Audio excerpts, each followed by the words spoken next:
Hi, I'm Kevin LaPointe, the City Forester for the City of Kansas City, Missouri Parks and Recreation Department.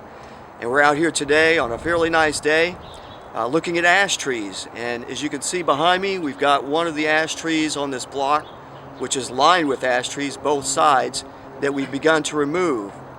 And this is all part of a wood utilization program that we're instituting to help take some of these ash trees that we can't save from the emerald ash borer. They're needing to be removed, and we're salvaging some of the wood material out of it. The lower trunk of this tree behind me, you can see, makes a great log. It's solid wood, even though the whole top of the tree is infested with the beetle and it's dying. And we're going to take that log to the Urban Lumber Company as part of a partnership that we have. The Missouri Department of Conservation has given us a grant to help utilize some of this urban wood. This is a limb out of the upper crown, the upper part of that tree that we're removing. And as you can see going down, all this woodpecker damage up and down this limb. This is where EAB, the emerald ash borer, the larvae were down underneath the bark feeding all summer long, and sometime this fall, the woodpeckers got in there and extracted out the larvae and feed on them. So you can see all the emerald ash borer beetles that were in this one limb from all the woodpecker damage. And there's probably some still in here that they missed. There's probably still some live larvae underneath the bark of this limb. And this is just one limb out of a very large tree.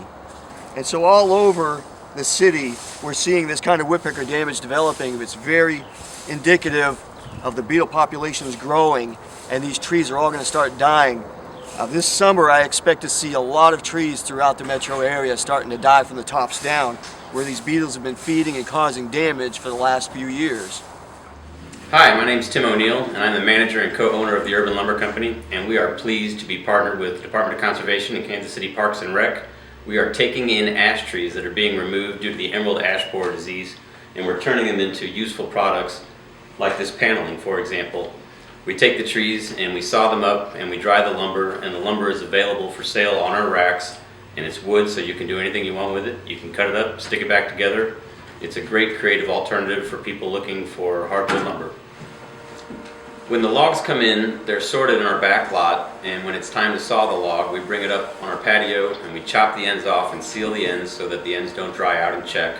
And then they're brought into the sawmill, and then on the sawmill they're slabbed out, rotated to slabbed out, and the boards are taken and put on the wall, numbered, measured, and entered into our database. We take photographs of all the boards, which are available on our website, so when people go on our website, urbanlumberco.com, they can see the board images and the data about that particular board, including where it was taken from if we have that information.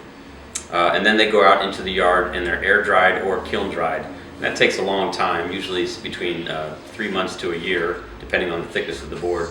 After that time passes, the boards are brought back in, they're inventoried and labeled and put on our racks, and then they're ready for customers, retail customers, to come in and pick through and pick up for their own personal projects. One universal truth is that everybody who sees a truck go down the road with a load of log that's going to be turned into mulch doesn't like it. Everybody that comes in our door hates to see that. And what we're doing is we're taking trees that would normally be turned into mulch and we're turning them into useful products.